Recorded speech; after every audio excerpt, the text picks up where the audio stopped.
This is going to be a good stretch for the behind the back reaching position that most people tend to be limited in. A couple important points as I go across.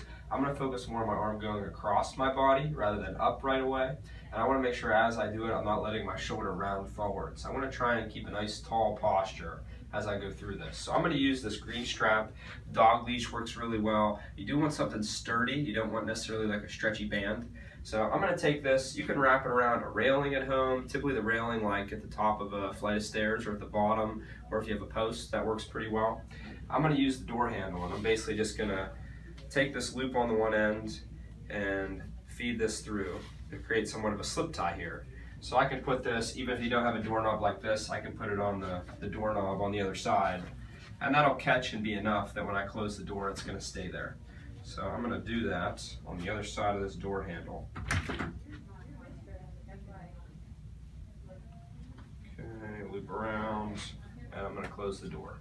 Okay, so that's a firm thing for me to hold on to. Now, I'm going to take my left hand, and I'm going to start off just holding right down next to my hip. And I'm going to try and keep my shoulder back and down as I slowly step towards the left, because I have it in my left hand. So I'm going to drag my hand across my hips. I'm going to stay up nice and tall, just to where I begin to feel some tension, and then rock back out of it. So at first, I want to have myself in a position where if I put my weight on my right leg, I feel nothing. If I shift my weight onto my left foot, I feel a light pull, and I can kind of just rock in and out of it. Just a light stretch with my hand pulling across the back of my hips. I'm making sure I stay up tall. If anything, I feel like I'm taking my shoulder blade and pulling it back some. Now, I have a lot of people who pull at this and they pull too hard right away and this gets sore. So you just want to follow a nice, easy rocking pattern.